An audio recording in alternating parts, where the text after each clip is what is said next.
बाल्यकाल 7 वर्षको उमेरदेखि नुन तेल र अन्न त्यागेका 91 वर्षका जीवनाथ भट्टराई सम्मानित। सुन्दर हरिचामा बृहत धार्मिक तथा आध्यात्मिक कार्यक्रम सम्पन्न।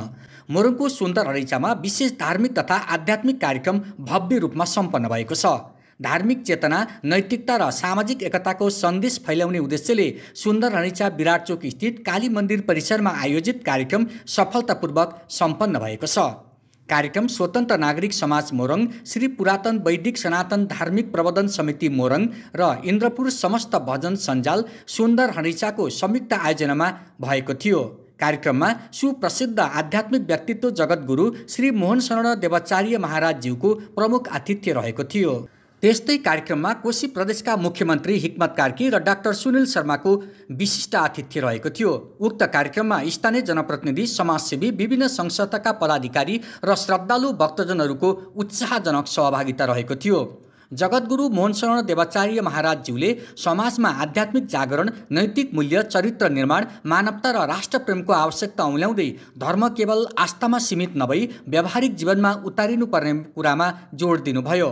उहाँलाई कार्यक्रममा नागरिक अभिनन्दन समेत गरिएको थियो। कार्यक्रममा आयोजक तीनवटै संस्थाका प्रमुखहरू क्रमशः जयप्रसाद खतिवडा, गीता गौतम लम्साल र नेत्र चौलागाई लगायतले अभिनन्दन गर्नुभएको थियो। वैदिक मन्त्रोच्चारण तथा पञ्चे बाजाका साथ भएको अभिनन्दन समारोहमा स्थानीयवासीको उत्साहपूर्वक उल्लेख्य सहभागिता रहेको थियो।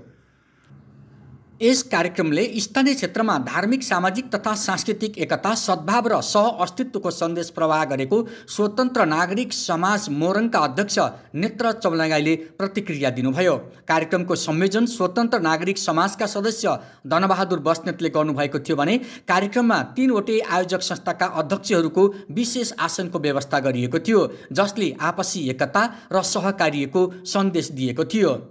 प्रमुख अतिथि जगतगुरु श्री मोहन शरण देवाचार्य महाराजज्यूले आफ्नो प्रेरणादायी प्रवचन मार्फत सत्य, धर्म र मानवताको बाटोमा चल्न आह्वान गर्नुभयो।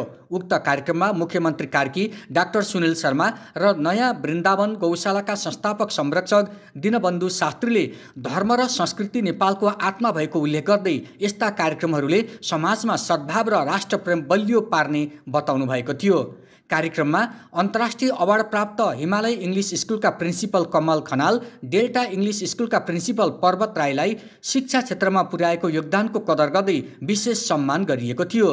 त्यस्तै साथै कम्प्युटर एन्ड लर्निङ सेन्टरका निरञ्जन आचार्यलाई सम्मान गरिएको थियो।